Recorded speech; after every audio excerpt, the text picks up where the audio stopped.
I have the battle of my head and my heart here. Now, my heart says DC, because I think he's gotten a bum rap. I think he truly is one of the best mixed martial artists on the planet and doesn't get the credit for it that he deserves. But my head says otherwise because I saw how the last fight between the two of them went, and I know that John Jones, when he has no issues, when he keeps all the things that cause him trouble under wraps and just fights, he really is as good as it gets. And John Jones at his absolute best, if he comes in at his absolute best, should beat Daniel Cormier. So this is what I have as far as a prediction, and it's going to sound half and half, which is not my intent, but this is what I'm thinking.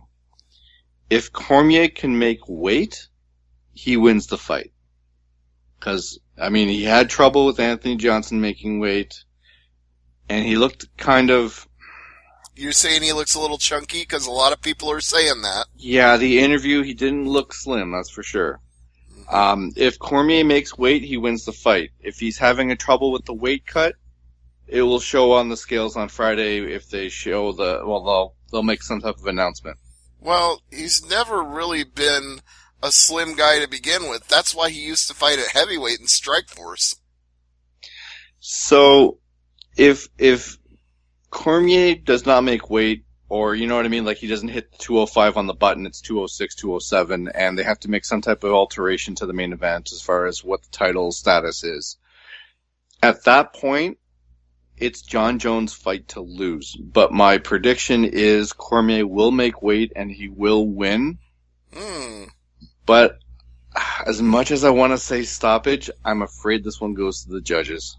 See, I will respectfully disagree. I don't think it matters whether Cormier makes the weight or not, because basically at this point, with the amount of muscle mass that John Jones has packed on, he's a heavyweight fighting at light heavyweight too, so I think it's a tough cut for either one of them, and I think that levels the playing field. And on a level playing field, I still say, and again, I must point out that he has so many issues that he could fill a newsstand, but he can still win this fight if he fights like the John Jones of old.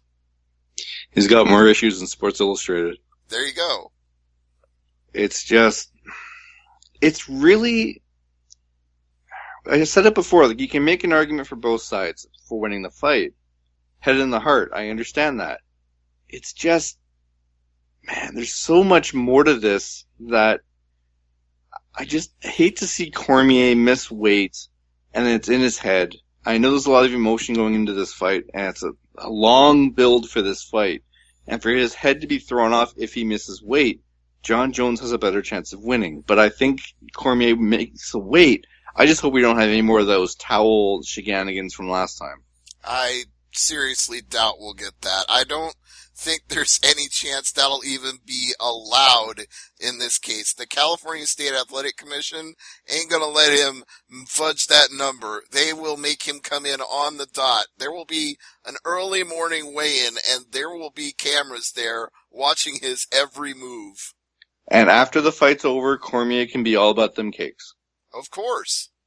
Win or lose, he can have some pizza. Absolutely. Well, there's a lot of other interesting fights on this card. Especially, you know, I kind of want to mention, like, usually we go in order, but I'm going to skip the Woodley Maia fight just for a second because I want to talk about Cyborg and Evinger. Mm-hmm. Now, Cyborg in this fight, is this a 145 featherweight title?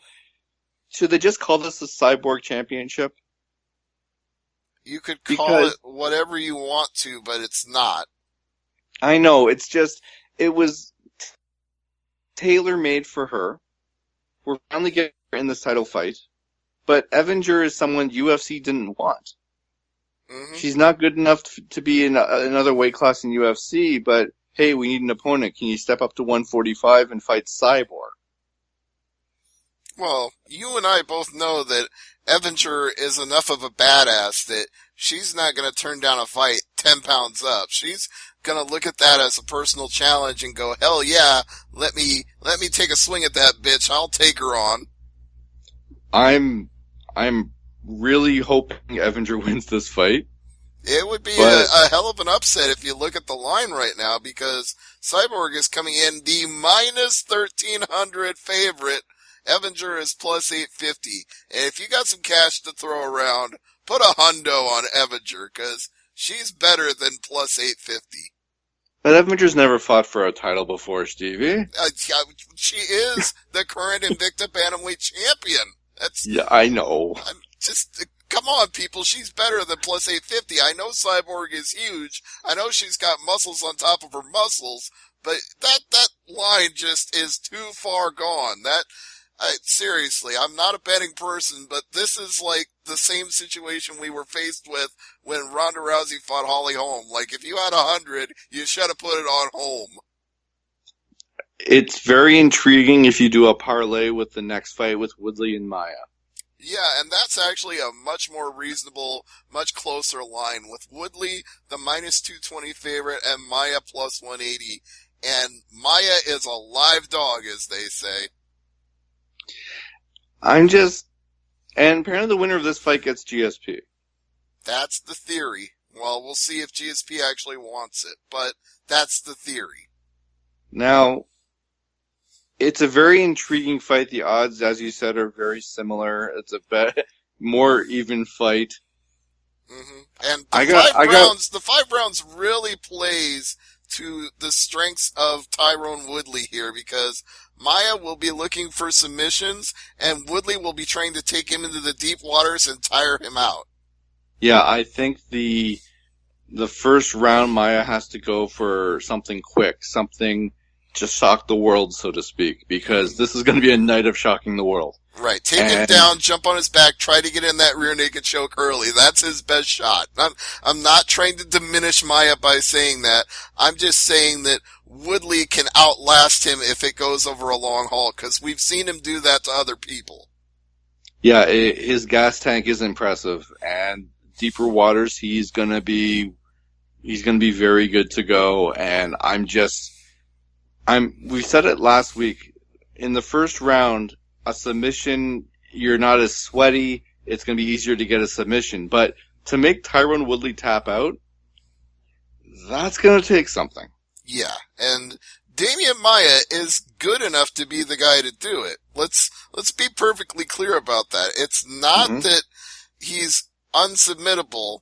It's just he hasn't faced a guy who's been capable to the level of Maya when it comes to submissions, because, I mean, honest to God, you would have to put him in the top 10 Brazilian Jiu-Jitsu fighters in the world right now. And maybe people will disagree with me on that, but Damian Maya is as slick as it comes, especially when you see him get in a mount and start to inch their way up somebody, and they're trapped, and they know it, and they can't do shit about it. It's just impressive to watch. It's frustrating too, because you walk in thinking, I'm gonna, work this fight, I'm gonna go and I'm gonna execute my game plan, and we're gonna stop this in the second or third round, and then you tap out within 2 minutes, you're like, what just happened? Mm-hmm. Yeah, Damian Maya is that slick, so Tyrone Woodley needs to be very careful that he doesn't give Maya that opening, because he will pounce. He will take it. Now, what about this fight here with Donald Cerrone and Robbie Lawler? Well, hopefully he doesn't have blood poisoning anymore, because Don Cerrone needs to be at his best for this fight. Robbie Lawler is the minus 155 favorite, plus 135 to Cerrone, so it's a pretty close line, but I still like Lawler as the favorite here, because the Ruthless One hits. I know it's cliche to say he hits like a Mack truck, but you try taking a punch from Robbie Lawler and tell me how you'd feel. Not enough beer in Ontario for me to do that. You got it. Not enough in Omaha either. It's going to be a hell of a fight. I'm really looking forward to it. Now, when I heard it was a blood infection that stopped the fight from happening earlier this year, it reminded me of the 2nd overall pick by the Philadelphia Flyers, Nolan Patrick. He actually has a face infection. That's ow. not good for a hockey player. I can't imagine a blood infection's good for an MMA fighter. No, and that's the reason that even though I know Donald Cerrone is a beast and has earned the name the Cowboy because he fights like a crazy, wild, old-school Western gunslinging, rootin'-tootin' cowboy, but coming off an illness like that and facing Robbie Lawler, I just feel like it's bad news. Now, do you think if Kid Rock runs for Senate that Cerrone will stop coming out to Cowboy? No, he'd probably play it up more. I thought somebody was messing with me when I read that story, and I was like, oh, geez, no, this can't be good. But hey, The Rock's running for president in 2020, so believe everything at this point. Hashtag fake news? Anyway, before we get into politics, let's move on to Jimmy Manawa and Volkan Ozdemir. We go from politics to the United Nations. Yeah, I guess so, but minus Holy 170 crap. for Manawa and plus 150 for Ozdemir. So, which country are you going with here? Are you going with Switzerland? Or are you going with the poster boy from London? I'm going with Ozdemir. Okay. He's a beast. And Manawa, as you said before with Damian Maia, he's very slick. Mm-hmm. But are you putting too much on Ozdemir from that Misha Serkinov fight? Do you think that might be swaying your opinion a little bit because of how quickly and easily he dominated Serkinov in that fight? I'm not saying he's going to pop Manuel in the first round, but that fight did show me that he's no one to sleep on either, where Manuel better not take him lightly. He'll be on his ass faster than he can blink. Well, one thing's for sure. These guys are both first-round finish artists because he did it to Corey Anderson in their last fight, too. So don't sleep on Manawa's ability to pop somebody either. I never thought I'd say this, but this fight, the deep waters could be the third round. Well, if it gets to the third round, I'll be fucking amazed. If it goes to the third round, thank God we're not in Denver. Yeah, no doubt. Because there'll be gas beyond belief. We'll have like a gas station on standby or something. Well, wait a minute. What is the elevation of Anaheim? Because you've got me curious now. I'm going to look. Off the top of my head. I'm going to find out. Let's see. Now, as you look area. it up, Go ahead. As Stevie looks it up, I do want to mention Henan Barrow and Aljamain Sterling is a catchweight fight at 140. Mm-hmm. So, I'm curious which Barrow we get because it's been really documented that it's Jekyll and Hyde, but he's getting better. But Sterling is, how do I say this? He's a much better fighter. I mean, if I said to you Sterling's going to be on the prelim card, I think that's bad. Mm-hmm. When he says on the prelim of this card, I understand why. This card is stacked. If you've got Sterling and Barrow on the prelims, something's really good. So, all right. Before you go any further, 137 feet above sea level. So we're not talking Denver, Colorado, not by a long shot. No. But there's Barrow a reason they call Denver Mile High. Exactly. Barrow and Sterling. I gotta go with Sterling, but Barrow, I don't want to doubt his ability. Well, the odds makers are not doubting it because this is about as close a line as you can find with maybe one exception. Sterling is minus 135. Barrow is plus 115. I respect the line and I respect the fact that Barrow is a former champion and had a very long, very impressive streak before he went on a backward skid. But to me, ever since he went on that backward skid, I can't consider him one of the world's best fighters anymore. I don't think he has that in him anymore, and I think the Funk Master will take advantage of that. What about Jason Knight and Ricardo Lamas? That is your super close line.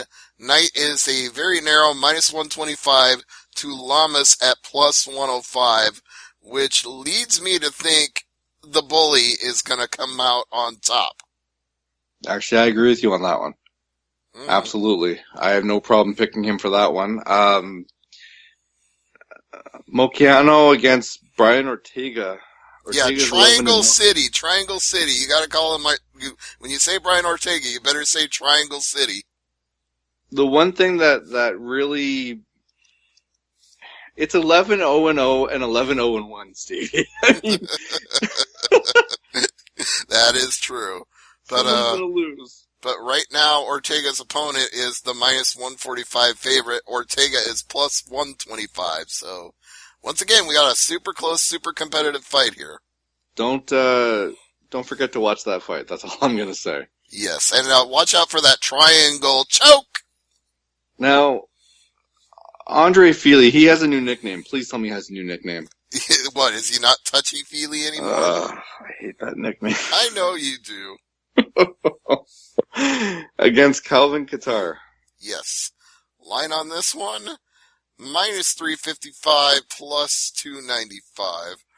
I wonder if they're not giving Calvin Kattar any credit. I need to look at his record to see if he's actually better than that. So, give me 1 second. No, I think Feely is the favorite here. I have no problem with that odds line, and I think Feely wins this. I'll even go out on a limb and I'll say stoppage.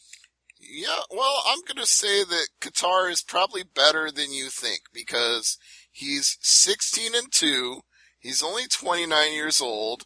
He's a member of both Team Sidyatong and Carlos Neto Brazilian Jiu-Jitsu. He's got 6 knockouts and 3 submissions. He's not lost a fight since 2010. So, Kattar is not a joke. This is a legit guy. But has he fought the same level of competition as Andre Feely? Well, let's see. Saul Almeida, Kenny Foster, Rodrigo Almeida. Yeah, he's fought some good names. Okay, that's not bad. That's maybe I'm underselling this fight. I just have I'm leaning towards Feely for this one, and I could be wrong. I'll be pleasantly surprised if I am. I will just say it like this. I agree with you picking Feely, and I'll pick Feely, but if you were going to play a parlay, I think Kattar would be a good way to go to get your money and double up those odds. Okay. Now, as far as the prelims on Fight Pass, we've got 3 fights here. Drew Dober, Josh Berkman on a Fight Pass prelim. Yes. Are you kidding me? No, I am not kidding you. And Dober is the minus 350, Berkman plus 290. Now, that one is 100% on the money. Go with Dober here. Yeah, I mean, Berkman, great fighter, but Dober's better right now. Yeah, Berkman's getting a little long in the tooth at this point. Now, Jared Brooks and Eric Shelton and Alexandra Albu fights Kaylin Curran on the other Fight Pass fights. Yes, Brooks minus 150, Shelton plus 130. Coin flip, I'll just go with Brooks. And the current fight, she is plus 140. Albu is minus 160, but fuck it, I'll go with Curran. Okay, I can see that. So that's the show for UFC 214, and that's the show this week. Stevie, nothing happened in wrestling, eh?